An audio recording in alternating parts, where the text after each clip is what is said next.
ಜ್ಞಾನಧ್ವನಿ ಕೇಳುಗರಿಗೆ ನಮಸ್ಕಾರ. ದೇವುಡು ಅವರ ಮಹಾದರ್ಶನ, ಮಹರ್ಷಿ ಯಾಜ್ಞವಲ್ಕ್ಯರ ದಿವ್ಯ ಚರಿತ್ರೆ. ರಾಜಸಭೆಯಲ್ಲಿ ಮರುದಿನ ಪ್ರಾತಃ ಕಾಲ ಮಾಡಬೇಕಾಗಿರುವ ಕಾರ್ಯಗಳನ್ನೆಲ್ಲ ಮಾಡಿ ಭಗವಾನರು ತಾವು ಹಿಂದೆ ಇರುತ್ತಿದ್ದ ಗುಡಿಸಲನ್ನು ಸೇರಿದರು. ಕಾತ್ಯಾಯನಿಯು ಅಲ್ಪಾಹಾರವನ್ನೂ ಹಾಲನ್ನೂ ತೆಗೆದುಕೊಂಡು ಅಲ್ಲಿಗೆ ಬಂದಳು. ಭಗವಾನರು ಆಕೆಯೊಪ್ಪಿಸಿದುದನ್ನು ತೆಗೆದುಕೊಂಡು, ಕಾತ್ಯಾಯಿನಿ, ಇವತ್ತು ಏನೂ ಬೇಕಾಗಿಲ್ಲ, ಅದರಿಂದ ಏಕಾಂತವಾಗಿರಬೇಕೆಂದಿದ್ದೇನೆ ಎಂದರು. ಕಾತ್ಯಾಯನಿಯು, ದೇವ, ಅದು ತಮ್ಮಿಚ್ಛೆ, ಆದರೆ ತಾವೇ ಹೇಳುವಂತೆ ಪರೇಚ್ಛಾ ಪ್ರಾರಬ್ಧವೇನಿದೆಯೋ ಯಾರು ಬಲ್ಲರು ಎಂದಳು. ಹಾಗಾದರೆ ಇವತ್ತು ನಾವು ಮಾಡಬೇಕಾದುದು ಏನಾದರೂ ಇದೆಯೇನು? ನಾನೇನು ಬಲ್ಲೆ? ಮತ್ತೆ ಹಾಗೆಂದೆಯಲ್ಲ. ತಾವು ಹೇಳುತ್ತಿದ್ದ ಮಾತು ನೆನಪಾಯಿತು. ಹೇಳಿದೆ, ಇವತ್ತು ಯಾವ ಗಾರ್ಗಿಯು ಬರುವರೋ, ಅಥವಾ ರಾಜರೇ ದರ್ಶನಾರ್ಥಿಯಾಗಿ ಬರುವರೋ, ಅಥವಾ ತಮ್ಮ ತಂದೆಯವರೇ ದಯಮಾಡಿಸುವರೋ ಯಾರು ಬಲ್ಲರು? ನೋಡಿದರೆ ತಮ್ಮ ತಂದೆಯವರು ಏನೋ ಯೋಚನೆಯಲ್ಲಿರುವಂತಿದೆ. ಆದರೆ ಅವರನ್ನು ಏನು ಯೋಚನೆ ಎಂದು ಹೇಗೆ ಕೇಳುವುದು? ಸರಿ, ಆದುದು ಆಗಲಿ. ನಾನು ಮಾತ್ರ ಏಕಾಂತವಾಗಿರಬೇಕು ಎಂದಿದ್ದೇನೆ. ಆದರೆ ನೀನು ಹೇಳಿದುದು ನಿಜ. ಶರೀರಧಾರಿಯಾದವನನ್ನು ಸುಖ ದುಃಖಗಳು ಬಿಡುವುದಿಲ್ಲ. ನಮ್ಮ ಇಚ್ಛೆಯ ಪ್ರಕಾರವಾದರೆ ಸುಖ, ಬೇರೆಯಾದರೆ ದುಃಖ. ಅಷ್ಟೇ ತಾನೇ? ತಮಗೆ ಸುಖ ದುಃಖಗಳೂ ಉಂಟೇ? ನಾಟಕದವರಂತೆ ತಾವೂ ಇತರರಿಗಾಗಿ ಸುಖ ದುಃಖಾನುಭವವನ್ನು ತೋರುವಿರಿ ಅಷ್ಟೆ. ಛೇ, ಕೆಟ್ಟ ಹೆಣ್ಣೆ ಕಾತ್ಯಾಯನಿ, ನಿಜ. ಆದರೆ ಗುಟ್ಟಿದು ಕಾತ್ಯಾಯನಿ, ತಿಳಿದಿರು. ನಮಗೆ ಸುಖ ದುಃಖಗಳಿಲ್ಲವಾದರೂ ಸುಖಿಯನ್ನು ಕಂಡು ಸುಖಿಸಬೇಕು, ದುಃಖಿಯನ್ನು ಕಂಡು ದುಃಖಿಸಬೇಕು. ಇಲ್ಲವಾದರೆ ಈ ಕ್ಷರಪುರುಷನು, ಈ ದೇಹವು ಶಾಪವನ್ನು ಕೊಡುವುದು. ಹಾಗೇನು? ಇವರು ಹೀಗೆ ಮಾತನಾಡುತ್ತಿರುವಾಗಲೇ ಆಲಂಬಿನಿಯು, ಏನಪ್ಪಾ ಸಮಯ ಎಂದು ಬಂದಳು. ಕಾತ್ಯಾಯನಿಯು ಆಕೆಯನ್ನು ಕಂಡು ಎದ್ದು ನಿಂತಳು. ಹಾಗೆ ಎದ್ದು ನಿಂತ ಸೊಸೆಯನ್ನು ನೋಡಿ ಅತ್ತೆಯು, ನೀನು ಹೊರಟು ಹೋಗಬೇಡಮ್ಮ, ಈ ಹೋರಿಯನ್ನು ಹಿಡಿಯಲು ನೀನೇ ಸರಿಯಾದ ಹಗ್ಗ ಎಂದು ಮಗನ ಕಡೆ ತಿರುಗಿದಳು. ಮಗನೂ ಎದ್ದು ನಿಂತಿದ್ದನು. ಏನಮ್ಮ ಎಂದು ವಿನಯದಿಂದ ಕೇಳಿದನು. ತಾಯಿಯೂ ಹೇಳಿದಳು, ನೀನು ಸರ್ವಜ್ಞ, ನಿನಗೆ ತಿಳಿಯದಿರುವುದು ಉಂಟೇ? ಆದರೂ ಹೇಳುವೆನು. ನಿಮ್ಮ ತಂದೆಯವರು ಹೇಳಿ ಕಳುಹಿಸಿದ್ದಾರೆ. ರಾಜಪುರುಷರು ನಿನ್ನನ್ನು ಅರಮನೆಗೆ ಕರೆದೊಯ್ಯಬೇಕೆಂದು ಬರುತ್ತಿದ್ದಾರೆಯಂತೆ. ಮಗನು ನಕ್ಕನು. ನೋಡಮ್ಮ, ಇವತ್ತು ಏಕಾಂತದಲ್ಲಿರಬೇಕೆಂದು ನಾನು ಸಂಕಲ್ಪಿಸಿಕೊಂಡು ಇಲ್ಲಿಗೆ ಬಂದೆ. ಅದೇ ವಿಚಾರವನ್ನು ಇವಳಿಗೂ ಹೇಳುತ್ತಿದ್ದೆ. ಕೊನೆಗೆ ನೀನು ಬಂದೆ. ಅರಮನೆಗೆ ಹೀಗೆ ಹೋಗಬಾರದೇನೋ? ನೋಡಪ್ಪ, ನಿನ್ನೆ ತಾನೇ ಸರ್ವಜ್ಞಾಭಿಷೇಕ ಮಾಡಿಸಿಕೊಂಡಿದ್ದೀಯೇ. ಅದರಿಂದ ಆ ಕಿರೀಟವನ್ನು, ಆ ಕಾಲದಲ್ಲಿ ಕೊಟ್ಟ ಉಡುಗೊರೆಗಳನ್ನು ಉಟ್ಟು ತೊಟ್ಟು ಇಟ್ಟು ಹೋದರೆ ಚೆನ್ನ. ನನಗಂತೂ ನಿಜವಾಗಿ ಹೇಳುತ್ತೇನೆ, ನಿನ್ನನ್ನು ಆ ವೇಷದಲ್ಲಿ ಎಷ್ಟು ನೋಡಿದರೂ ತೃಪ್ತಿ ಇಲ್ಲ. ಹಾಗೇನು? ನಿನ್ನ ತೃಪ್ತಿಗಾಗಿ ಬೇಕಾದುದು ಮಾಡೋಣ ಹೇಳಮ್ಮ. ನೀನು ಸಂತೋಷ ಪಡುವುದಾದರೆ ಈ ನಗರದಲ್ಲಿ ಇರುವವರೆಗೂ ಆ ಬಟ್ಟೆಗಳನ್ನೇ ಉಟ್ಟು ತೊಟ್ಟಿದ್ದರಾಯಿತು. ಅದಕ್ಕೇನಂತೆ? ಕಾತ್ಯಾಯನಿ, ಅವುಗಳನ್ನೆಲ್ಲ ತೆಗೆದುಕೊಂಡು ಬಾ, ಹೋಗು. ಕಾತ್ಯಾಯನಿಯು ಆಗಲೆಂದು ಹೋದಳು. ಆಲಂಬಿನಿಯು, ಇನ್ನೊಂದು ಮಾತು ಎಂದಳು. ಹೇಳು. ನಿಮ್ಮ ತಂದೆಯವರು ಇಂದು ರಾಜಸಭೆಗೆ ಬರಬೇಕೆಂದಿದ್ದಾರೆ. ಕರೆದುಕೊಂಡು ಹೋಗುತ್ತೀಯಾ? ಇದೀಗ ಚೆನ್ನಾಯಿತು. ಇದು ನೀವು ತಾಯಿ ತಂದೆಗಳು ಕೊಟ್ಟ ದೇಹ. ಇದಕ್ಕಾಗುವ ವೈಭವವೆಲ್ಲ ನಿಮ್ಮಿಂದ. ಅದರಿಂದ ಅವರೊಬ್ಬರೇ ಅಲ್ಲ, ನೀನು ಬಾ. ಆದರೆ ಒಂದು ಮಾತು, ನೀವಿಬ್ಬರೂ ಪಲ್ಲಕ್ಕಿಯಲ್ಲಿ ಒಂದೇ ಕಡೆ ಕುಳಿತುಕೊಳ್ಳಿ. ನಾನು ತಮ್ಮ ಎದುರಿಗೆ ಕುಳಿತುಕೊಳ್ಳುತ್ತೇನೆ. ಅಷ್ಟರೊಳಗೆ ಕಾತ್ಯಾಯನಿಯು ಸರ್ವಜ್ಞ ವಸ್ತ್ರಭೂಷಣಗಳನ್ನು ತಂದಿಟ್ಟು, ರಾಜಪುರುಷನು ಬಂದಂತಿದೆ ಎಂದಳು. ಭಗವಾನರು ವಸ್ತ್ರಭೂಷಣಗಳನ್ನು ಧರಿಸುವ ವೇಳೆಗೆ ಸ್ವಯಂ ದೇವರಾತನೇ ರಾಜಪುರುಷನನ್ನು ಕರೆತಂದನು. ರಾಜಪುರುಷನು ಬಂದು ಸಾಷ್ಟಾಂಗ ನಮಸ್ಕಾರ ಮಾಡಿ, ಮಹಾರಾಜರು ಇತರ ದೇಶಾಧಿಪತಿಗಳೊಡನೆಯೂ ವಿದ್ವಾಂಸರೊಡನೆಯೂ ಸರ್ವಜ್ಞರನ್ನು ಪ್ರತೀಕ್ಷಿಸುತ್ತಿದ್ದಾರೆ. 2 ಪಲ್ಲಕ್ಕಿಗಳು ಬರುತ್ತಿವೆ ಎಂದು ಬಿನ್ನವಿಸಿದನು. ಸರಿ ಅಮ್ಮ, ನೀನು ನಿನ್ನ ಸೊಸೆಯರು ಸಿದ್ಧರಾಗಿ. ಕಾತ್ಯಾಯನಿ, ಕಣ್ವ ಮಾಧ್ವಂದಿನರನ್ನು ಸಿದ್ಧರಾಗುವಂತೆ ಹೇಳು.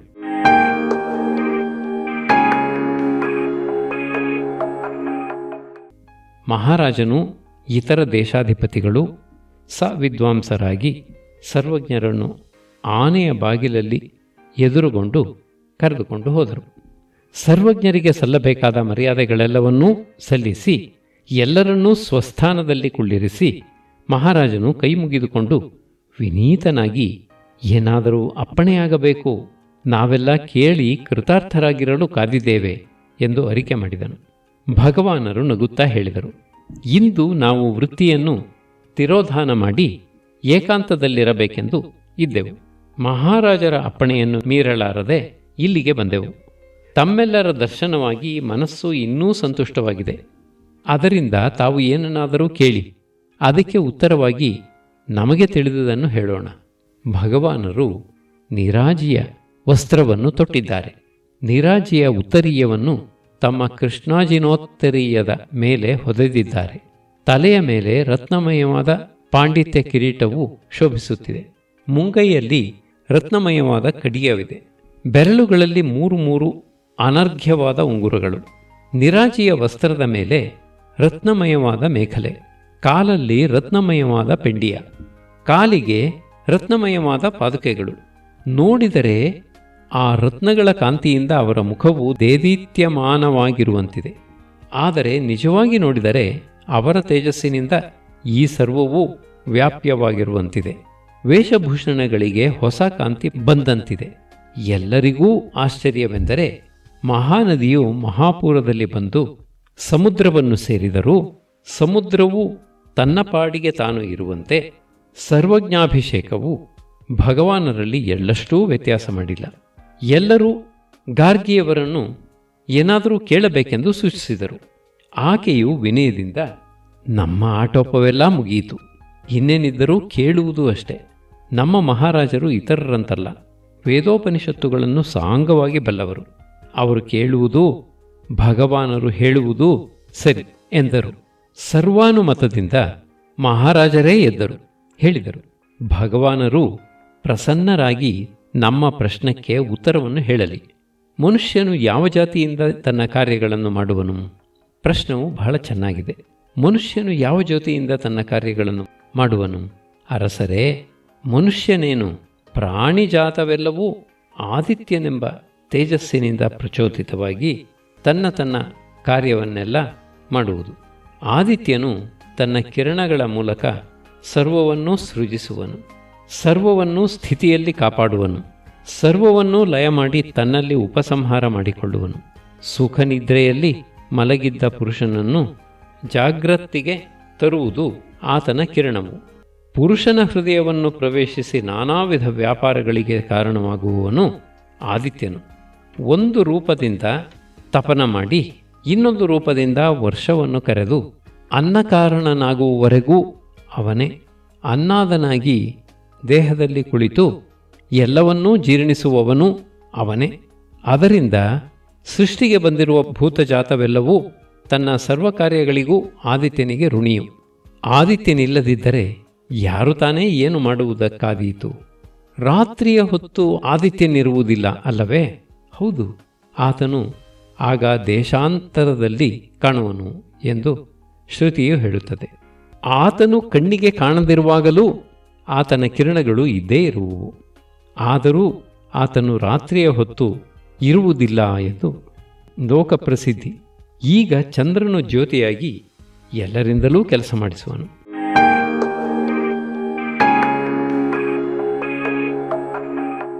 ಚಂದ್ರನು ಇಲ್ಲದಾಗ ಜ್ಯೋತಿ ಯಾವುದು ಭಗವಾನ್? ಚಂದ್ರನು ಪ್ರತಿ ರಾತ್ರಿಯೂ ಇದ್ದೇ ಇರುವನು. ಶುಕ್ಲ ಪಕ್ಷದಲ್ಲಿ ಸೂರ್ಯನಿಂದ ದೂರ ಹೋಗುತ್ತಾ ಹೋಗುತ್ತಾ ಆತನ ಕಳಾಭಿವೃದ್ಧಿಯಾಗುವುದು.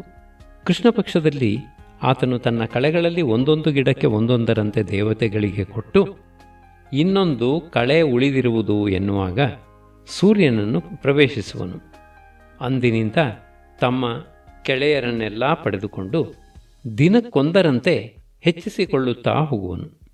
ಆಗಲೂ ಆತನು ಇಲ್ಲದ ಕಾಲ ಒಂದು ಉಂಟು ಎಂದು ಲೋಕಪ್ರಸಿದ್ಧಿಯಾಗಿ ಇರುವುದಲ್ಲ. ಆಗ ಸೂರ್ಯ ಚಂದ್ರರು ಇಬ್ಬರೂ ಇಲ್ಲದಾಗ ಅಗ್ನಿಯು ಜ್ಯೋತಿಯು ಇವರು ಮೂವರೂ ಇಲ್ಲದಾಗ ಜ್ಯೋತಿಯು ಯಾವುದು ದೇವ? ಇತರ ಮೂವರು ಬಾಹ್ಯ ಜ್ಯೋತಿಗಳು. ಇವರು ಯಾರೂ ಇಲ್ಲದಾಗ ಪುರುಷನು ತನ್ನ ಕರಣಗಳನ್ನೇ ಜ್ಯೋತಿ ಮಾಡಿಕೊಳ್ಳುವನು. ಕತ್ತಲಲ್ಲಿ ವಾಣಿಯು ಇವನಿಗೆ ಜ್ಯೋತಿಯಾಗುವುದು ಆ ವಾಣಿಯಲ್ಲಿಯೂ ಇಲ್ಲದಾಗಲೋ ದೇವ? ವಾಣಿಯು ಕರಣವು, ಕರಣವು ಜಡವು. ಕರಣವನ್ನು ಜ್ಯೋತಿ ಎನ್ನುವುದು, ಜ್ಯೋತಿ ಎನ್ನುವುದು ಉಪಚಾರಕ್ಕೆ. ಬ್ರಾಹ್ಮಣ ದಂಪತಿಗಳ ಮಗನು ಬ್ರಹ್ಮಕರ್ಮ ಮಾಡದಿದ್ದರೂ ಅವನನ್ನು ಉಪಚಾರಕ್ಕೆ ಬ್ರಾಹ್ಮಣನೆಂದು ಕರೆಯುವುದಿಲ್ಲವೇ? ಹಾಗೇ ಇದು ಜಾಗೃತಿನಲ್ಲಿಯೂ ಇದು ಇನ್ನೊಂದು ಜ್ಯೋತಿಯ ಪ್ರಕಾಶದಿಂದ ಬೆಳಗುವುದು. ಆ ಪ್ರಕಾಶ ಇದ್ದರೂ ಇದು ಬೆಳಗದೆ ಇರುವುದು ಸ್ವಪ್ನದಲ್ಲಿ. ಹಿಂದೆ ಜಾಗೃತಿನಲ್ಲಿ ಕರ್ಣಗಳನ್ನು ಪ್ರಕಟಿಸುತ್ತಿರುವ ಆ ಜ್ಯೋತಿಯು ಸ್ವಪ್ನದಲ್ಲಿ ತಾನೇ ತಾನಾಗುವುದು. ಆ ಜ್ಯೋತಿಯು ಯಾವುದು ಬಲ್ಲಿರಾ? ಅದೇ ನಿಮ್ಮೊಳಗೆ ನಮ್ಮೊಳಗೆ ಯಾವಾಗಲೂ ಇರುವ ಆತ್ಮಜ್ಯೋತಿಯು. ಅದು ಕಾರ್ಯವಾದ ಶರೀರ, ಕರಣವಾದ ವಾಣಿ ಇವೆರಡಕ್ಕಿಂತ ವಿಲಕ್ಷಣವಾದುದು, ಪ್ರತ್ಯೇಕವಾದುದು. ಆ ಆತ್ಮನನ್ನು ಬಲ್ಲವರು ಅವನು ಅಸಂಗನೆನ್ನುವರು. ನೀರಿನಲ್ಲಿ ಹಾಕಿದ ಪಾದರಸವು ಬೇರೆಯಾಗಿಯೇ ಇರುವಂತೆ ಹಾಲಿನಲ್ಲಿ ಹಾಕಿದ ಮರಕತದ ಮಣಿಯು ತನ್ನ ಪ್ರಭಾವದಿಂದ ಹಾಲನ್ನೆಲ್ಲ ಹಸಿರು ಮಾಡಿದರೂ ಹಾಲಿನಿಂದ ಪ್ರಭಾವಿತವಾಗದೆ ಬೇರೆ ಇರುವಂತೆ ಈ ಶರೀರದ ಹೃದಯದಲ್ಲಿ ಜ್ಯೋತಿಯಾಗಿದ್ದರೂ ಈ ಶರೀರ ಕರಣಗಳಿಂದ ಏನೂ ಪ್ರಭಾವಿತನಾಗದಿರುವುದರಿಂದ ಅವನನ್ನು ಅಸಂಗನೆನ್ನುವರು. ಶ್ರುತಿಯು ಹೇಳಿತು, ಅವನನ್ನು ಕಾಣಬೇಕಾದರೆ ಸ್ವಪ್ನದಲ್ಲಿ ಎಂದು. ಏಕೆಂದರೆ ಜಾಗೃತಿನಲ್ಲಿ ಬಹಿರ್ಮುಖವಾಗಿ ಎದ್ದು ಕುಣಿಯುವಂತೆ ಕುಣಿಯುತ್ತಿರುವ ಈ ಕಾರಣಗಳ ವ್ಯಾಪಾರದಲ್ಲಿ ಆತ್ಮನು ಮೋಡಗಳ ಮರೆಯಲ್ಲಿರುವ ಸೂರ್ಯನಂತೆ ಮರೆಯಾಗಿರುವನು.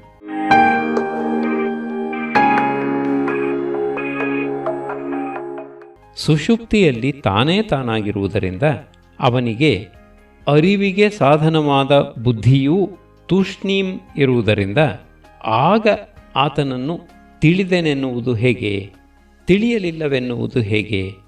ಆದ್ದರಿಂದ ಶ್ರುತಿಯು ಅವನನ್ನು ನೋಡಬೇಕಾದರೆ ಸಂಧಿಸ್ಥಾನವಾದ ಸುಷುಪ್ತಿಯೇ ಸರಿ ಎಂದಿತು. ಆತ್ಮನು ಜ್ಯೋತಿಯ ಜ್ಯೋತಿಯು ಹೊರಗಿನ ಆದಿತ್ಯಾದಿಗಳಲ್ಲಿಯೂ ಪ್ರಕಾಶವಾಗಿರುವವನೇ ಆತನು. ಹೀಗೆ ಒಳಗೆ ಹೊರಗೆ ಎಲ್ಲೆಲ್ಲಿಯೂ ತುಂಬಿರುವ ಆತನನ್ನು ತಿಳಿದವನೇ ಕೃತಾರ್ಥನು. ಅರಸರು ಇನ್ನೂ ಏನೋ ಕೇಳಬೇಕೆಂದು ಹೋದರು. ಭಗವಾನರು ಅದನ್ನು ನಿವಾರಿಸಿ ಆಗಲೇ ಮಧ್ಯಾಹ್ನವಾಗುತ್ತಾ ಬಂತು. ಕರ್ಮಠರಿಗೆ ಕರ್ಮ ಮಾಡಲು ಅವಸರ. ಈ ದೇಶಾಧಿಪತಿಗಳು ತೀವ್ರವಾಗುತ್ತಿರುವ ವೈಶ್ವಾನರನ ಉಪಾಸನೆಯನ್ನು ಸಕಾಲದಲ್ಲಿ ನಿರ್ವಹಿಸಲಿ. ಇವತ್ತಿಗೆ ಇಲ್ಲಿಗೆ ಸಾಕು ಮಾಡೋಣ ಎಂದರು. ಎಲ್ಲರೂ ತಟಪಟನೆ ಎದ್ದರು. ಅರಸರು ಕೈ ಮುಗಿದು ಇನ್ನೊಂದು ಗಳಿಗೆ ಕುಳಿತುಕೊಳ್ಳಬೇಕೆಂದು ಪ್ರಾರ್ಥಿಸಿ ಭಂಡಾರಿಯನ್ನು ಕರೆದು ಏನೋ ಹೇಳಿದರು. ಅವನು ವರದಿಯೊಪ್ಪಿಸುವಂತೆ ಏನೋ ಹೇಳಿದ ಮೇಲೆ ಅರಸರು ಮತ್ತೆ ಭಗವಾನರಿಗೆ ಕೈ ಮುಗಿದು, ನಿನ್ನೆಯ ದಿನ ಬಂದಿರುವ ಕಾಣಿಕೆ 12 ಲಕ್ಷದ ಹತ್ತಿರ ಇದೆ. ಅಪ್ಪಣೆಯಾದರೆ ಅದನ್ನು ಆಶ್ರಮಕ್ಕೆ ಕಳುಹಿಸುವೆನು ಎಂದರು. ಭಗವಾನರು ನಕ್ಕರು. ಈಗ ತಾನೇ ಈ ಮುಖದಿಂದಲೇ ಬಂತು. ಒಳಗೆ ಹೊರಗೆ ಎಲ್ಲೆಲ್ಲಿಯೂ ತುಂಬಿರುವವನು ಆತ್ಮನು. ಇಷ್ಟು ಬೇಗ ಅದನ್ನೇಕೆ ಸುಳ್ಳು ಮಾಡಬೇಕು? ಇದನ್ನು ಕೊಟ್ಟವರು ದೇವತೆಗಳು. ಅವರು ಶರೀರದಲ್ಲಿಯೂ ಇರುವರು. ಅದರಿಂದ ಕೊಟ್ಟವರಿಗೆ ತೃಪ್ತಿಯಾಗಲೆಂದು ಅವರಿಗೆ ಅದನ್ನು ಈ ವಿದ್ವಾಂಸರ ಮುಖವಾಗಿ ಅರ್ಪಿಸಿ. ಆಶ್ರಮವಾಸಿಗಳಿಗೆ ಬೇಕಾದರೆ ಅವರಿಗೆ ಕೊಡಲು ದೇವತೆಗಳು ಸಿದ್ಧರಾಗಿದ್ದಾರೆ. ಆಶ್ರಮವಾಸಿಗಳಲ್ಲಿ ಎಲ್ಲರೂ ಅಲ್ಲದೆ ಹೋದರೆ ಕೆಲವರಾದರೂ ಆ ತುಂಬಿದ ಆತ್ಮನ ದರ್ಶನದಲ್ಲಿ, ವಿಚಾರದಲ್ಲಿ, ಮನನದಲ್ಲಿ, ನಿಧಿಧ್ಯಾಸನದಲ್ಲಿ ವ್ಯಗ್ರರಾಗಿರಲಿ ಎಂದು ಹೇಳಿ ಎದ್ದರು. ಎಲ್ಲರೂ ಭಗವಾನರನ್ನು ಕಳುಹಿಸಿಕೊಡಲು ಬಾಗಿಲವರೆಗೂ ಬಂದರು. ಅಲ್ಲಿ ಪಲ್ಲಕ್ಕಿಯನ್ನೇರುವಾಗ ಭಗವಾನರು ಅರಸರನ್ನು ಕರೆದು, ನೋಡಿ, ನಾವು ಹಸುವಿಗೆ ಹುಲ್ಲು ಹಾಕುವುದು ಅದು ಹಾಲು ಕೊಡುವುದೆಂದೋ ಅಲ್ಲವೇ? ಹಾಗೆಯೇ ದೂರ ಪ್ರಯಾಣ ಹೊರಟವನು ತಾನೇ ಗಾಡಿ ಮೊದಲಾದ ಸಂಭಾರಗಳನ್ನೆಲ್ಲ ಸಿದ್ಧ ಮಾಡಿಕೊಳ್ಳುವುದು. ತಾವು ಈಗ ವಿದ್ವತ್ ಸಮೂಹವನ್ನು ಕಟ್ಟಿಕೊಂಡು ಅವರನ್ನೆಲ್ಲ ಪೋಷಿಸುತ್ತಾ ಅವರಿಂದ ವೇದೋಪನಿಷತ್ತುಗಳನ್ನೆಲ್ಲ ಸಂಗ್ರಹಿಸಿರುವಿರಿ. ಇದು ಏಕೆ? ಯೋಚನೆ ಮಾಡಿರಿ. ಏತಕ್ಕೆ ಈ ಆಡಂಬರವೆಲ್ಲ ಎಂಬುದನ್ನು ಕುರಿತು ಚಿಂತಿಸಿರಿ ಎಂದು ಎಲ್ಲರನ್ನೂ ಬೀಳ್ಕೊಂಡು ಹೊರಟು ಬಂದರು. ಸಂಭಾವನೆಗಳು. ಮರುದಿನ ಅಪರಾಹ್ನದ ಇಳಿಹೊತ್ತಿನಲ್ಲಿ ರಾಜಸಭೆಯು ಅರಮನೆಯಲ್ಲಿ ಸೇರಿತ್ತು. ಸರ್ವಜ್ಞ ಕಾಣಿಕೆಯನ್ನು ಏನು ಮಾಡಬೇಕು ಎಂಬುದು ಅಂದಿನ ಪರ್ಯಾಲೋಚನೆಯ ವಿಷಯ. ಭಗವಾನರಿಗೆ ಬಂದುದು, ಅದನ್ನೆಲ್ಲ ಅವರಿಗೆ ಒಪ್ಪಿಸಿಬಿಡುವುದು ಎಂದು ಒಂದು ಮತ. ಭಗವಾನರು ಆಗಲೇ ಅದನ್ನು ನಿಮಗೆ ತೋರಿದ ಹಾಗೇ ವಿನಿಯೋಗಿಸಿ ಎಂದು ಹೇಳಿದ್ದಾರೆ. ಅದರಿಂದ ನಾವೆಲ್ಲ ಕುಳಿತು ನಮಗೆ ತೋರಿದ ರೀತಿಯಲ್ಲಿ ವಿನಿಯೋಗಿಸಬೇಕು ಎಂದು ಇನ್ನೊಂದು ಮತ. ಇಬ್ಬರಿಗೂ ಬೇಕಾದ ಹಾಗೆ ಚರ್ಚೆಯಾಗಿ ಕೊನೆಗೆ ಅದರಲ್ಲಿ ಅರ್ಧವನ್ನು ಗುರುಕುಲಕ್ಕೆ ಕಾಣಿಕೆಯಾಗಿ ಒಪ್ಪಿಸುವುದು, ಉಳಿದುವನ್ನು ಹೊರಗಿನಿಂದ ಬಂದಿರುವ ಮತ್ತು ಆಸ್ಥಾನದ ವಿದ್ವಾಂಸರಿಗೆ ಯಥೋಚಿತವಾಗಿ ಹಂಚುವುದು ಎಂದು ಗೊತ್ತಾಯಿತು. ಇದೆಲ್ಲವೂ ಮುಗಿಯುತ್ತಿದ್ದ ಹಾಗೆಯೇ ಮನೆವಾರ್ತೆಯು ಬಂದು ಕಾಣಿಸಿಕೊಂಡನು. ಮಹಾಸ್ವಾಮಿಯವರ ಅಪ್ಪಣೆಯಾದಂತೆ ಸವತ್ಸಗಳಾದ ಸಹಸ್ರ ಗೋವುಗಳನ್ನು ಸರ್ವ ಸೌಕರ್ಯದೊಡನೆ ಇಟ್ಟುಕೊಳ್ಳಲು ಅನುಕೂಲವಾಗುವಂತೆ ಆಶ್ರಮದಲ್ಲಿ ಏರ್ಪಾಡು ಮಾಡಿಯಾಯಿತು ಎಂದು ವರದಿ ಮಾಡಿದನು. ಎಷ್ಟು ಜನ ಆಳುಗಳನ್ನು ಕೊಟ್ಟಿದ್ದೀರಿ? ಗೋಸೇವೆಗೆಂದೇ 40 ಕುಟುಂಬಗಳನ್ನು ಗೊತ್ತು ಮಾಡಿದೆ. ಅವರಿಗೆಲ್ಲ ಮುಖಂಡನಾಗಿ ಸಕುಟುಂಬನಾದ ಇನ್ನೊಬ್ಬ, ಒಟ್ಟು 41 ಕುಟುಂಬಗಳು. ಅವರೆಲ್ಲ ಸುಖವಾಗಿರುವಂತೆ ಮನೆ ಬಾಗಿಲು ಮಾಡಿಕೊಟ್ಟಿದ್ದೀರೋ? ಆಗಿದೆ ಮಹಾಸ್ವಾಮಿ. ಹಸುಗಳಿಗೆ ಕೊಟ್ಟಿಗೆಯಾಗಿದೆಯೋ? ಅಪ್ಪಣೆಯಾದರೆ ವಿವರಗಳನ್ನೆಲ್ಲ ಒಪ್ಪಿಸುತ್ತೇನೆ. ವಿವರಗಳು ಬೇಕಿಲ್ಲ. ನಾವು ಆಶ್ರಮಕ್ಕೆ ಗೋದಾನ ಮಾಡಿದೆವೆಂದು ಆಶ್ರಮವಾಸಿಗಳಿಗೆ ಅದರಿಂದ ತೊಂದರೆಯಾಗಬಾರದು ಅಷ್ಟೆ. ಸರಿ, ಗೋವುಗಳಿಗೆ, ಕರುಗಳಿಗೆ, ಗೂಳಿಗಳಿಗೆ ಎಲ್ಲ ವ್ಯವಸ್ಥೆ ನಡೆದಿದೆ. ಕಾಳು, ಕಡ್ಡಿ, ಹಿಂಡಿ, ಹುಲ್ಲುಗಳನ್ನು ತುಂಬಿಡಲು ಕಣಜಗಳಾಗಿವೆ. ಗೋವುಗಳು ಮೇಯ್ದುಕೊಂಡು ಬರುವುದಕ್ಕೆ ಗೋಕಾಡು ವಿಂಗಡಿಸಲಾಗಿದೆ. ಅವುಗಳಿಗೂ ಕಾಯುವವರಿಗೂ ಆಹಾರವನ್ನೂ ಕಾಳುಕಡ್ಡಿಗಳನ್ನೂ ಬೆಳೆಯಲು ಬೇಕಾದಷ್ಟು ಭೂಮಿ ಗೊತ್ತಾಗಿದೆ. ಸರಿ, ಸರ್ವ ವಿಧದಿಂದಲೂ ಈ ದಾನವು ಸುಖಕರವಾಗಿರಬೇಕು. ಭಗವಾನರು ಅಲ್ಲಿಗೆ ಬರುವವರೆಗೂ ನಮ್ಮ ಕಡೆಯ ಅಧಿಕಾರಿಯೊಬ್ಬರು ಇರಲಿ. ಅವರು ಬಂದ ಮೇಲೆ ಅವರಿಗೆ ಸರ್ವವನ್ನೂ ಒಪ್ಪಿಸಿ ಅವರ ಅಪ್ಪಣೆ ಪಡೆದು ಬರತಕ್ಕದ್ದು.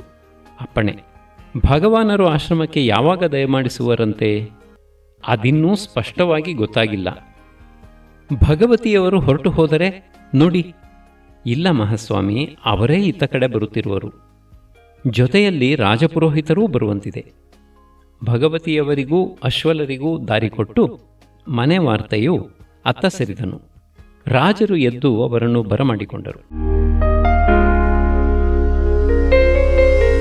ರಾಜರೇ ಮೊದಲು ಮಾತಾಡಿದರು.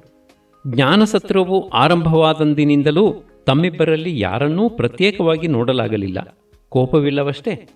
ಅಶ್ವಲನು ಹೇಳಿದನು, ಸನ್ನಿಧಾನವು ಜ್ಞಾನಸತ್ರವನ್ನು ನಡೆಸಿದುದು ನಮ್ಮ ಬುದ್ಧಿಯಲ್ಲಿ ಪರಿವರ್ತನವಾದ ಹಾಗೆ ಆಯಿತು. ನಾವೆಲ್ಲರೂ ಬಾಯಲ್ಲಿ ಏನೇನೋ ಹೇಳುತ್ತಿದ್ದೆವು. ಅದಕ್ಕೆ ಪ್ರತ್ಯೇಕವಾದ ಅರ್ಥವಿದೆ ಎಂದು ನಮ್ಮ ಮನಸ್ಸಿಗೆ ತೋರಿದಂತಿರಲಿಲ್ಲ. ಈಗ ಬೇರೆಯಾಗಿ ಹೋಯಿತು.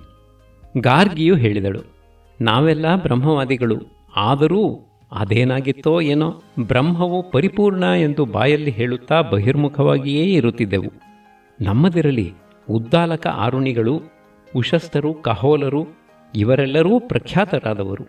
ಇವರೆಲ್ಲ ಶರಣಾಗಿ ಹೋದರು ಎಂದರೆ ಆ ಬ್ರಹ್ಮಜ್ಞನ ಅಂತಸ್ತೇನು ಎಂತಹುದು? ಮುಖ್ಯ, ನಮಗೂ ಯಾವುದೋ ಜನ್ಮದ ಪುಣ್ಯವು ಪರಿಪೂರಕವಾಗಿದ್ದು ಈ ಜ್ಞಾನಸತ್ರದಲ್ಲಿ ಭಾಗಿಗಳಾದೆವು. ತಾವೆಲ್ಲ ಹೀಗೆ ಹೊಗಳುತ್ತಿರುವುದರಿಂದ ನಮಗೂ ಜ್ಞಾನಸತ್ರದಲ್ಲಿ ಆದ ಲಾಭವನ್ನು ಹೇಳುತ್ತೇವೆ. ನಾವು ನಮಗಾದ ಸ್ವಪ್ನದ ವಿಚಾರ ಹೇಳಿದ್ದೆವಲ್ಲ, ಅಲ್ಲಿ ಸ್ವಯಂ ದೇವಗುರುಗಳು ಅಪ್ಪಣೆ ಕೊಡಿಸಿದರೆಂದೇ ಈ ಸರ್ವಜ್ಞಾಭಿಷೇಕವನ್ನು ಇಟ್ಟುಕೊಂಡುದು. ಅವರು ಸರ್ವಜ್ಞನೇ ಗೆಲ್ಲುವನು ಎಂದರು. ನಾವು ಅದನ್ನು ತಿರುಗಿಸಿಕೊಂಡು ಗೆದ್ದವನು ಸರ್ವಜ್ಞ ಎಂದೆವು. ಅವತ್ತು ನೀವು ಗಂಗಾ ಸ್ನಾನದ ವಿಚಾರ ಹೇಳಿದಂದಿನಿಂದ ಭಗವಾನರೇ ಸರ್ವಜ್ಞ ಪೀಠವನ್ನು ಅಧಿರೋಹಿಸುವರೋ ಎಂದು ಒಂದು ಸಂದೇಹವಿತ್ತು. ಈಗ ಅದು ನಿರ್ವಿವಾದವಾಗಿ ಖಚಿತವಾಯಿತು. ನಾನು ತಾನೇ ಮೊದಲು ಎದ್ದು ಪ್ರಶ್ನವನ್ನು ಕೇಳಿದವನು. ಆಗ ಏನಾಯಿತು ಬಲ್ಲಿರಾ? ಅಲ್ಲಿ ಕುಳಿತಿದ್ದುದು ನಾವು ಕಂಡಿದ್ದ ದೇವರಾತನ ಮಗ ಯಾಜ್ಞವಲ್ಕ್ಯನಲ್ಲ, ಯಾವುದೋ ಒಂದು ತೇಜೋರಾಶಿ ಎನ್ನಿಸಿ ಮಾತನಾಡುವುದಕ್ಕೆ ಭಯವಾಯಿತು. ಮನೆಗೆ ಬಂದು ಸ್ನಾನ ಮಾಡಿ ಮತ್ತೆ ಅಗ್ನಿಹೋತ್ರವನ್ನು ಮಾಡುವವರೆಗೂ ಪ್ರಕೃತಿಸ್ಥನಾಗಲು ಆಗಲಿಲ್ಲ. ನಿಜ ತಾವು ಹೇಳುವುದು. ನಮಗೂ ಹಾಗೆಯೇ ಆಯಿತು. ಎಷ್ಟಾಗಲಿ ಗುರುಗಳಲ್ಲವೇ, ನಾವು ಅವರ ಪಾದಮೂಲದಲ್ಲಿ ಕುಳಿತು ಕಲಿಯಲಿಲ್ಲವೇ? ಹಾಗೆ ಹೋಯಿತು. ಮಾಡುವುದೇನು? ಸನ್ನಿಧಾನವು 1000 ಹೇಳಲಿ, ನನಗಾದ ದುಃಖದಲ್ಲಿ ನಾನು ನೇರವಾಗಿ ಭಗವಾನರ ಬಳಿಗೆ ಹೋಗಿ ಅತ್ತುಬಿಟ್ಟೆ. ವಿದಗ್ಧರಿಗೆ ಉತ್ತಮ ಗತಿಯಾಗಬೇಕು ಎಂದು ಪ್ರಾರ್ಥಿಸಿದೆ. ಅವರೂ ದೊಡ್ಡ ಮನಸ್ಸು ಮಾಡಿ ಆಗಬಹುದು ಎಂದರು ಎಂದು ಹಿಂದಿನ ದಿನ ಸಂಜೆ ಭಗವಾನರು ಹೇಳಿದುದನ್ನೆಲ್ಲ ಹೇಳಿದರು. ಅಶ್ವಲನು ನುಡಿದನು, ಹಾಗಾದರೆ ಅದು ದೇವತಾ ಕೋಪದಿಂದ ಆದುದು. ನಾನು ಭಗವಾನರು ಕೋಪಗೊಂಡು ಹಾಗೆ ಮಾಡಿದರೇನೋ ಎಂದಿದ್ದೆ. ಗಾರ್ಗಿಯವರು ಹೇಳಿದರು, ಏನೋ ಆದುದು ಆಗಿ ಹೋಯಿತು. ಈಗ ಅವರ ಗುರುಕುಲವೂ ಅವರ ಕುಟುಂಬವೂ ಅವರಿಲ್ಲವೆಂದು ವ್ಯಥಿಸದ ಹಾಗೆ ಮಾಡುವುದು ಮಹಾಸ್ವಾಮಿಯವರ ಕೈಯಲ್ಲಿದೆ. ರಾಜರು ವ್ಯಥೆಯಿಂದ ಸಂಕೋಚಗೊಂಡ ಹೃದಯದಿಂದ ಹೇಳಿದರು, ಆ ವಿಚಾರದಲ್ಲಿ ನಾವು ತಮ್ಮಷ್ಟೇ ಭಾರ ಹೊತ್ತು ವ್ಯಥಿಸುವೆವು. ಅದರಿಂದ ತಾವು ಹೇಳಿದಂತೆ ಮಾಡಲು ಸಿದ್ಧವಾಗಿದ್ದೇವೆ. ತಾವು ಅವರಿಗೆ ಏನೇನೋ ಕೊಡಬೇಕೆಂದಿದ್ದೀರಿ. ಇವತ್ತು ಸರ್ವಜ್ಞ ಕಾಣಿಕೆಯಲ್ಲಿ ಅರ್ಧವನ್ನು ವಿದ್ವಾಂಸರಿಗೆ ಹಂಚುವುದು ಎಂದಿರಿ. ಅದೂ ಇದೂ ಎಲ್ಲ ಸೇರಿ ಅವರಿಗಾಗಿ 1 ಲಕ್ಷವನ್ನು ಎತ್ತಿಡಿ. ಅದರಲ್ಲಿ ಅವರ ಕುಟುಂಬಕ್ಕೆ ಅರ್ಧ, ಗುರುಕುಲಕ್ಕೆ ಅರ್ಧ ಕೊಡಿಸಿ. ಆಗಬಹುದು. ಇನ್ನೊಂದು ಸಮಾಚಾರ ಕೇಳಿದರೇನು? ಕುರುಪಾಂಚಾಲ ದೇಶದ ವಿದ್ವತ್ ಸಮೂಹವೆಲ್ಲ ನಿನ್ನೆಯೇ ಇಲ್ಲಿಂದ ಹೊರಟು ಬಿಟ್ಟಿತಂತೆ. ಅವರಲ್ಲಿ ಒಬ್ಬರೂ ಇಲ್ಲ. ಪಾಪ, ಕೊಂಬು ಕಳೆದುಕೊಂಡ ವೃಷಭನ ಹಾಗೆ ಆಯಿತು ಅವರ ಪಾಡು. ಏನು ಮಹಾವಿಶೇಷ ಅಲ್ಲದೆ ಅಲ್ಲಿನ ವಿದ್ವತ್ ಪ್ರಮುಖರೆಲ್ಲ ಬಂದು ಹೇಳಿ ವಿದಗ್ಧರನ್ನು ಮುಂದೆ ನೂಕಿದರೂ ಪಾಪ. ಅವರಿಗೆ ತಾನೇ ಏನು ಗೊತ್ತು ಹೀಗಾಗುವುದೆಂದು. ಹೀಗಾದ ಮೇಲೆ ಅವರು ಯಾವ ಮುಖವನ್ನಿಟ್ಟುಕೊಂಡು ನಿಂತಾರು? ಏನಾದರೂ ಆಗಲಿ, ಯಾರು ಯಾರು ಬಂದಿದ್ದವರು ಎಂಬುದು ಗೊತ್ತಿದೆ. ಸನ್ನಿಧಾನಕ್ಕೆ ಸಮ್ಮತವಾದರೆ ಅವರಿಗೆಲ್ಲ ಒಂದಕ್ಕೆರಡಾಗಿ ಕೊಡಬೇಕು. ಬಹಳ ಒಳ್ಳೆಯ ಸಲಹೆ. ಅದರ ಮೇಲೆ ಕುರುಪಾಂಚಾಲ ವಿದ್ವಾಂಸರಂತಹ ವಿದ್ಯಾಸಂಪನ್ನರು ಈ ಪೃಥ್ವಿಯಲ್ಲೆಲ್ಲ ಹುಡುಕಿದರೂ ಸಿಕ್ಕುವಂತಿಲ್ಲ. ಅದರಿಂದ ಅವರಿಗಾಗಿ ಹೀಗೆ ಮಾಡುವುದು ಸರ್ವಥಾ ಸಾಧುವಾದುದು. ಮಹಾರಾಜರೇ ಹೇಳಿದರು. ಇದರ ಮೇಲೆ ಇನ್ನೊಂದು, ವಾದದಲ್ಲಿ ಭಾಗಿಗಳಾದವರಿಗೆಲ್ಲ ವಿಶೇಷವಾದ ಸಂಭಾವನೆ ಕೊಡಬೇಕೆಂದೂ ಗೊತ್ತು ಮಾಡಿಕೊಂಡಿದ್ದೇವೆ. ನಾವಿಬ್ಬರೂ ವಾದಗಳದ್ದೇ ಭಾಗಿಗಳಾಗಿದ್ದೆವು. ಅದರಿಂದ ನಾವು ಮಾತನಾಡಬಾರದು. ಆದರೂ ತಮ್ಮ ಯೋಚನೆ ಸಾಧುವಾದುದು, ಅಷ್ಟು ಮಾತ್ರ ಹೇಳುತ್ತೇನೆ. ಸರಿ, ತಾವು ಒಪ್ಪಿದುದು ನಮಗೆ ಬಹು ಸಂತೋಷವಾಯಿತು. ಸರ್ವಜ್ಞ ಕಾಣಿಕೆಯಾಗಿ ಬಂದುದರ ಜೊತೆಗೆ ಇನ್ನಷ್ಟು ಸೇರಿಸಿ ವಿತರಣೆ ಮಾಡೋಣ. ಆಗಬಹುದು. ಗಾರ್ಗಿಯವರು, ನನಗೊಂದು ಸಂದೇಹವಿದೆ. ಹೇಳಬಹುದು ಎಂದರೆ ಹೇಳಿಬಿಡುತ್ತೇವೆ. ಆದರೆ ನನ್ನಿಂದ ಹೇಳಿಸುವುದು ಮಾತ್ರವಾಗಬಾರದು. ಸನ್ನಿಧಾನವು ನನ್ನಷ್ಟೇ ಸ್ಪಷ್ಟವಾಗಿ ತಮ್ಮ ಮನಸ್ಸಿನಲ್ಲಿರುವುದನ್ನು ಹೇಳಿಬಿಡಬೇಕು. ಆಗಬಹುದು, ಅಪ್ಪಣೆಯಾಗಲಿ. ಹಿಂದೆ ಒಂದು ಸಲ ಅಪ್ಪಣೆಯಾಗಿತ್ತು. ಭಗವಾನರಿಗೆ ತಮ್ಮನ್ನು ಶಿಷ್ಯರಾಗಿ ಪರಿಗ್ರಹಿಸಬೇಕೆಂದು ಒಪ್ಪಿಸಿಕೊಂಡಾಗ ಈಗ ಗುರು ಪರೀಕ್ಷೆಯಾದ ಮೇಲೆ ಆ ಮಾತು ಎಂದರೆಂದು. ಈಗ ಈ ಜ್ಞಾನಸತ್ರವನ್ನು ನಡೆಸಿದುದು ಆ ಗುರು ಪರೀಕ್ಷೆಗಾಗಿಯೇ ಏನು? ಮಹಾರಾಜರು ನಕ್ಕರು. ತಾವು ಎಂದುಕೊಂಡಿರುವುದು ಬಹಳ ಸರಿ. ವಿದ್ವತ್ ಪ್ರಿಯರೆಂದು ಪ್ರಖ್ಯಾತವಾದ, ದಾನಕ್ಕೆ ಪ್ರಸಿದ್ಧವಾದ ವಂಶದಲ್ಲಿ ಹುಟ್ಟಿದವನು ಹೇಗೆ ಮಾಡಬೇಕೋ ಹಾಗೆ ಮಾಡಿದೆ. ಎಲ್ಲದಕ್ಕಿಂತ ಹೆಚ್ಚಾಗಿ ದೈವ ಸಹಾಯವೂ ಒದಗಿತು.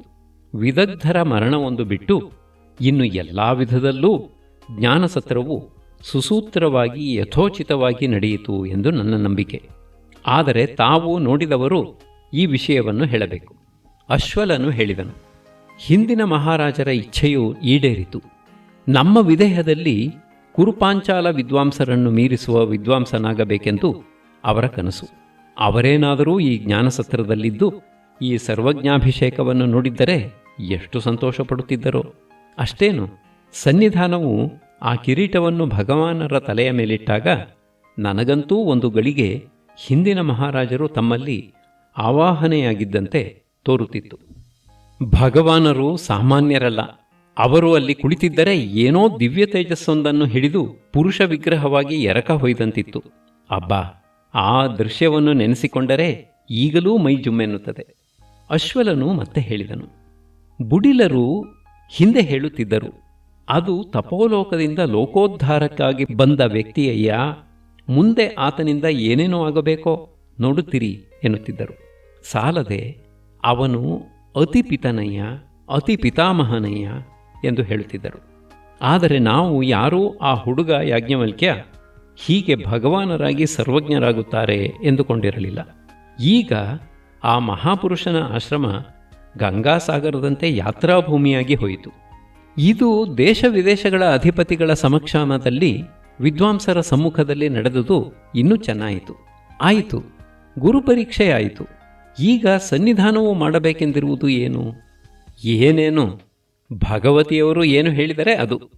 ನಾವೇನಿದ್ದರೂ ಬಂದ ಒಡವೆಗೆ ಒಪ್ಪ ಹಾಕುವವರು, ಒಡವೆ ಮಾಡಿಸುವವರಲ್ಲ.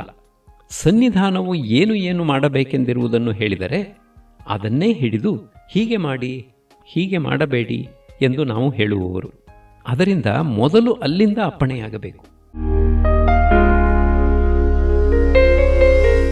ನಾವು ಅದನ್ನೇ ಯೋಚಿಸುತ್ತಿದ್ದೇವೆ, ಇನ್ನೂ ಬಗೆಹರಿದಿಲ್ಲ.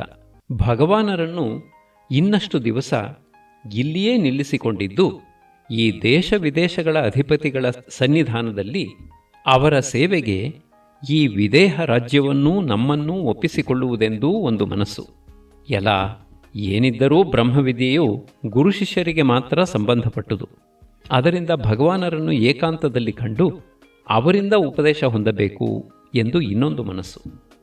ಗಾರ್ಗಿಯು ತಲೆಯಲ್ಲಾಡಿಸಿದಳು.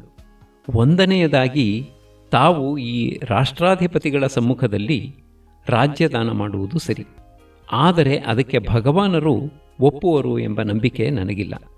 ರಾಜ್ಯವು ತಮ್ಮದಲ್ಲ, ತಮ್ಮ ಕುಲಧನ.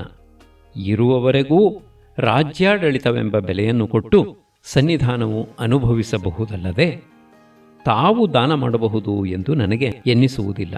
ನನ್ನ ಬುದ್ಧಿಗೆ ತೋರಿದ ವಿಷಯವು ಭಗವಾನರ ಬುದ್ಧಿಗೆ ತೋರುವುದಿಲ್ಲವೆಂದರೇನು? ಅದರಿಂದ ಅದು ಸಾಧ್ಯವಿಲ್ಲ. ಎರಡನೆಯದಾಗಿ, ಸನ್ನಿಧಾನವು ಕ್ಷತ್ರಿಯನು ಹಾಗೆ ಮಾಡುವಂತಿಲ್ಲ. ಆತನು ಬಹಿರ್ವ್ಯಾಪಾರದಲ್ಲಿ ಧರ್ಮವನ್ನು ಬಿಟ್ಟು ಹೋಗುವಂತಿಲ್ಲ. ಏನಿದ್ದರೂ ಅಭ್ಯಂತರ ವ್ಯವಹಾರದಲ್ಲಿ ಬ್ರಹ್ಮಾರಾಧನವನ್ನು ಇಟ್ಟುಕೊಳ್ಳಬೇಕಲ್ಲದೆ ಬಾಹ್ಯಾಭ್ಯಂತರಗಳೆರಡರಲ್ಲೂ ಬ್ರಾಹ್ಮಣನಂತೆ ಬ್ರಹ್ಮಪರಾಯಣನಾಗುವಂತಿಲ್ಲ. ಕೊನೆಯದಾಗಿ, ಉದ್ಧಾರವನ್ನು ಅಪೇಕ್ಷಿಸುವ ಸನ್ನಿಧಾನವು ಭಗವಾನರನ್ನು ಹುಡುಕಿಕೊಂಡು ಹೋಗುವುದೇ ಸರಿ. ಅದರಿಂದ ಈ ಸಲ ತಾವು ದೇಶಾಧಿಪತಿಗಳನ್ನೆಲ್ಲ ಕರೆದುಕೊಂಡು ಹೋಗಿ ಭಗವಾನರನ್ನು ಆಶ್ರಮಕ್ಕೆ ಬಿಟ್ಟು ಬನ್ನಿ.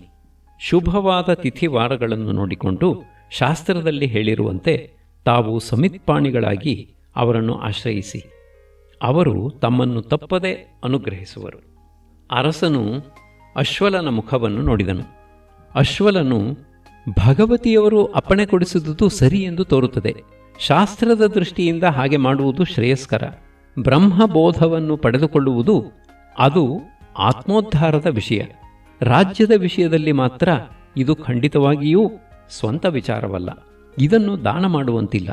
ಈ ಧರ್ಮ ಬ್ರಹ್ಮಗಳ ಎರಡರಲ್ಲೂ ಭಗವತಿಯವರ ಅಭಿಮತವು ಸಾಧುವಾದುದು. ಅರಸರು ಭಗವತಿಯವರ ಅಭಿಪ್ರಾಯವನ್ನು ಸಂಪೂರ್ಣವಾಗಿ ಅನುಮೋದಿಸಿದರು. ಪ್ರಯಾಣಕ್ಕೆ ಇನ್ನು 2 ದಿನ ಬಿಟ್ಟು ಹೊರಡುವುದು. ಆ ದಿನ ತಿಥಿ ನಕ್ಷತ್ರವಾರಗಳೆಲ್ಲ ಅನುಕೂಲವಾಗಿದೆ ಎಂದು ಗೊತ್ತಾಯಿತು. ಮರುದಿನ ಭೂರಿ ಭೋಜನ, ವಿದ್ವತ್ ಸಂಭಾವನಾ ವಿನಿಯೋಗ, ಅದರ ಮರುದಿನ ಪ್ರಸ್ಥಾನ ಎಂದು ಗೊತ್ತಾಯಿತು. ಅರಮನೆಯ ರಾಜಪುರುಷನೊಬ್ಬನು ಸಪರಿವಾರನಾಗಿ ಹೋಗಿ ಭಗವಾನರನ್ನೂ ಉಳಿದ ವಿದ್ವಾಂಸರನ್ನೂ ಕಂಡು ಯಥಾಯೋಗ್ಯವಾಗಿ ಏನೆಂದು ಹೇಳಬೇಕೋ ಎಲ್ಲವನ್ನೂ ಹೇಳಿ ಬಂದರು.